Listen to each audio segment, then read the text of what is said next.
Picture चालू करो। आज गंभीरता, नैतिकता, एग्जाम्पल, मापदंड, ये तमाम शब्द जो हैं ढूंढने से भी नहीं मिल रहे हैं। आज अगर आप नैतिकता की बात करें तो देश के वित्त मंत्री को तुरंत इस्तीफा दे देना चाहिए। उन्होंने कहा कि चाहे कोई कितना भी भ्रष्टाचारी हो वो बीजेपी में वेलकम है, और बीजेपी वाले भ्रष्टाचार पर बात कर रहे हैं। 4 दिन पहले जिन लोगों ने जनार्दन रेड्डी को अपने यहां पार्टी में शामिल किया, वो लोग कह रहे हैं कि साहब वो नैतिकता की बात होनी चाहिए। मैं कहूंगा, मेरा व्यक्तिगत मानना है कि इस तरह के एग्जाम्पल सेट नहीं होने चाहिए, लेकिन आज के हालात ऐसे हो गए हैं कि जिस तरह से सुप्रीम कोर्ट ईडी पर जिस तरह का वक्तव्य देता है, जिस तरह से अशोक चौहान जो सबसे बड़े भ्रष्टाचारी थे वो आज बीजेपी में है। जनार्दन रेड्डी का नाम लिया, हमें तो पता चला नवीन जिंदल को भी कोई डांट फटकार के ही वहां पर शामिल किया है, क्योंकि मोदी जी की नजरों में तो मोदी जी तो 56 इंच के सीने को खोल कर कहते थे कि सबसे बड़ा कोयले का ये दलाल जो है, दलाली इसने की। प्रफुल्ल पटेल हो, अजीत पवार हो, हेमंत बिश्व शर्मा हो, तो एग्जाम्पल तो ऐसे सेट कर दिए मोदी जी ने कि शायद आने वाला कोई भी देश का प्रधानमंत्री इस तरह का एग्जाम्पल सेट नहीं कर पाएगा। मैं जानता हूं, और अगर थोड़ी सी भी नैतिकता देश के प्रधानमंत्री में बची हो तो एक प्रेस कॉन्फ्रेंस कर दें वो भ्रष्टाचार के ऊपर, और 150 पत्रकार वहां बैठकर और 2-4 सवाल उनसे पूछने के साथ वो भ्रष्टाचार की आपकी परिभाषा क्या है और कौन कौन लोग इसमें देश में भ्रष्टाचारी हैं। आप आरोप की बात कर रहे हैं, आरोप तो देश के प्रधानमंत्री के ऊपर सीधे सीधे हैं कि इलेक्टोरल बॉन्ड में चंदा गलत तरीके से लिया गया, चंदा लेकर और धंधा दिया गया। तो क्या ईडी वहां पर जाएगी? क्या ईडी वहां पर जाकर निर्मला सीतारमण जी से ईडी पहुंचे पूछेगी कि भाई आप सारे भ्रष्टाचारियों को अपनी पार्टी में शामिल करने की वकालत कर रहे हैं? हिम्मत। आज आप देखिए, हालत यह है कि तेजस्वी यादव का 8,000 करोड़ का मॉल था, वो आज तक शायद ईडी को मिला नहीं होगा। सियासत का दम निकाल दिया, जो आज हल्ला बोल कार्यक्रम का जो मेन शीर्षक है। सियासत, नैतिकता, तमाम चीजों का पूरी तरह से किसी भी रूप में आप न्यायालय की बात कर रहे हैं, बार बार कोर्ट का फैसला अभी देखा था चंडीगढ़ में क्या हुआ था। सुप्रीम कोर्ट ने पर्चियां गिनी थी, हाई कोर्ट और जो चंडीगढ़ और पंजाब का जो हाई कोर्ट है, हरियाणा पंजाब का, उसने स्टे देने से मना कर दिया था। तो किस कोर्ट की बात कर रहे हैं आप? राहुल गांधी का जो कोर्ट का न्यायालय अहमदाबाद से आया था उसमें क्या लिखा था? सदस्यता चली गई, एक बार नहीं कई साल तक ट्रायल चलता रहा, सुप्रीम कोर्ट ने राहत दी। तो मुझे लगता है कि आज न्यायालय के तमाम जो फैसले हैं, अगर वो 500-600 जो वकीलों की चिट्ठी है उसको अगर पढ़ लेंगे तो कोई भी यहां पर बैठकर नैतिकता की बात नहीं करेगा। इतना ड्रग्स मिला वहां पर मुद्रा पोर्ट पर, आज तक ईडी कहां कहां गई है?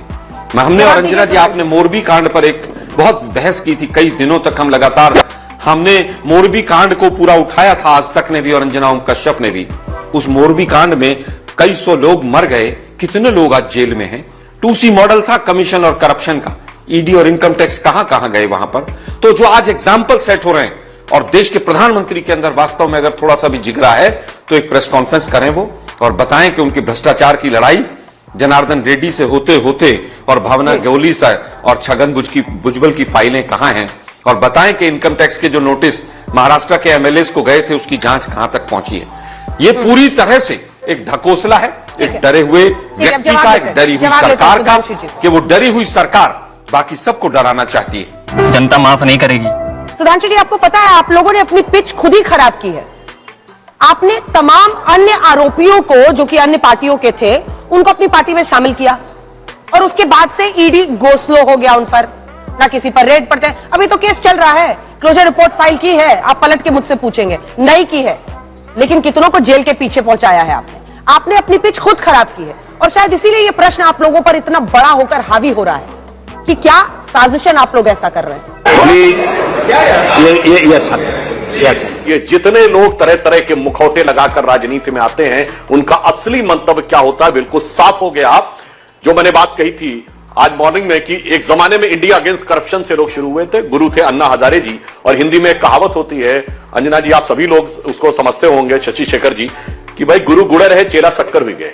तो गन्ना अन्ना जी थे वो तो बेचारे गुड़ रह गए और ये खट खट खट खट राजनीति में भी आ गए और सीएम भी बन गए। अब देखिए कल जो हुआ, तो जितने भ्रष्टाचार के पुराने गुनहगार थे पिछले 30-40 सालों के, वो सब इकट्ठा हो गए केजरीवाल जी के पक्ष में। आज नैतिकता का प्रश्न बहुत बड़ा है।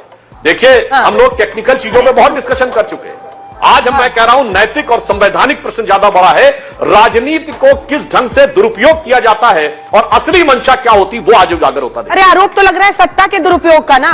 अरे बस कर, रुलाएगा क्या? अंजना जी, किसी ने भी नहीं सोचा था कि हमारे सेंटर में एक ऐसी विंडिक्टिव और हेट फिल्ड सरकार कभी आ सकती है जो पीएमएलए कानून में ऐसे संशोधन कर दे 2018 में कि आप किसी को भी बिना सबूत के, बिना कोई रिकवरी के 2 साल की चवन्नी भी ना मिली हो, उसके बावजूद आप जेल में रख सकते हैं, ट्रायल भी शुरू ना हुआ हो, कुछ भी। अभी तो आप देखिए अरविंद केजरीवाल जी के केस में फॉर एग्जाम्पल क्या है, 4 बयान है जिनमें से 2 लोगों को, एक को सरकारी गवाह बना के भाजपा ने टीडीपी में टिकट दे दी अपने अलायंस पार्टनर के साथ आंध्र प्रदेश में, दूसरे सरकारी गवाह से 60 करोड़ लिया, वो सरकारी गवाह बना और उसकी बेल हो गई। ये तो आप कह रही है ना कि ये सरकार विंडिक्टिव है, ये तो पॉलिटिकल पार्टियां कह रही है ना कि सरकार साजिशन ये सब कुछ कर रही है। जनता तो अदालत की बात मानेगी और अदालत ने न्यायिक हिरासत में भेजा है। ऐसे में आप अपने वकील, अपने जज नहीं बन सकते ना। तुम्हारा कुछ ना हो पाएगा। सेक्शन 45 था एक पीएमएलए का, जिसको सुप्रीम कोर्ट ने 2000 में अनकॉन्स्टिट्यूशनल घोषित कर दिया।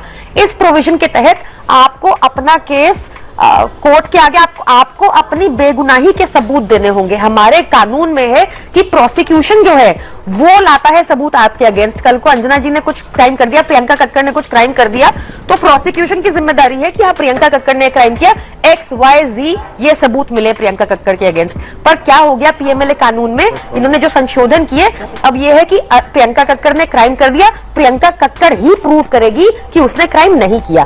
तो एक ये हो गया। इसमें कंडीशन सिर्फ बेल सिर्फ एक कंडीशन पे मिल सकती है। कोर्ट इसमें बेल सिर्फ एक कंडीशन पे दे सकता है, जब ईडी कहे, जब ईडी अपोज ना करे बेल, और कोई कंडीशन नहीं है कि 45 अट्रैक्ट नहीं होगा। जब तक ईडी बेल अपोज नहीं करेगी आपको बेल नहीं मिलेगी। दूसरी चीज, ये पूरी कवायद जो रची गई है 2 साल से, जिसमें अभी तक एक चवन्नी की रिकवरी हमारे किसी नेता के यहां नहीं हुई, वो इसलिए रची गई ताकि अरविंद केजरीवाल जी को निकाल सकें बाहर लोकसभा इलेक्शंस के टाइम। वो इसलिए की गई कि किसी तरह आम आदमी पार्टी की सरकार को क्रश किया जाए। आज भी हमारे विधायकों को 25-25 करोड़ के ऑफर आए हैं, ऑफर आया है मिनिस्टर बनने का। हमने पंजाब में पीसी करके नाम सार्वजनिक किया, किसका फोन आया, फोन नंबर सार्वजनिक किया। आज हमने फोन नंबर सार्वजनिक किया। क्या आपने देखी कोई इंक्वायरी कहीं? शर्म करो शर्म। लेकिन मैं तो पूछना चाहता हूं, बोफोर्स पे वापस केस को उठाने के लिए किसने मना किया था? शायद अरुण जेटली जी ने। कोलगेट का केस आज कहां चल रहा है? कोलगेट के घोटालेबाज तो आपके यहां चले गए। 2G में 1,76,000 करोड़ का घोटाला हुआ, हमने तो मंत्री को भी जेल में डाल दिया था।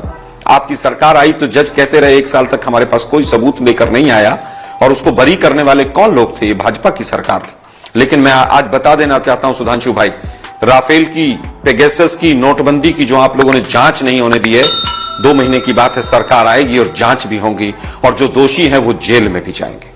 मिलीजुली सरकार आलोक जी या कांग्रेस? देखिए, मिलीजुली सरकार रहेगी या एक तरफा रहेगी वो तो देश की जनता तय करेगी, देश की जनता वोट देगी। अगर ईवीएम किसी ने काबू कर रखी है तो वो 400 पार का नारा दे सकता है। हम तो जनता को जनार्दन और भगवान मानते हैं। लेकिन हम पूछ रहे हैं 10 साल से 2G की जांच कहां तक पहुंची? 1,76,000 करोड़ के नाम पर आपने पूरी देश की सत्ता को बर्खास्त कर दिया, वो जांच कहां तक पहुंची? वो अधिकारी भी आज पूरी तरह से सुन लें कि वो भी कटघरे में खड़े होंगे अगर उनकी भूमिका संदिग्ध पाई जाएगी। भ्रष्टाचार की खबरें मीडिया से गायब कर दी जाती हैं। चुनावी चंदे के बॉन्ड पर कितनी रिपोर्टिंग हुई आप अच्छी तरह जानते हैं। हर समय विपक्ष को भ्रष्ट बताना, विपक्ष के नेताओं को जेल में डाल देना, सरकारें गिरा देना आम होता जा रहा है। कहीं से यह लड़ाई भ्रष्टाचार की नहीं लगती, विपक्ष को खत्म कर देने की है। अगर आपको लगता है कि बिना विपक्ष के लोकतंत्र हो सकता है, तो आप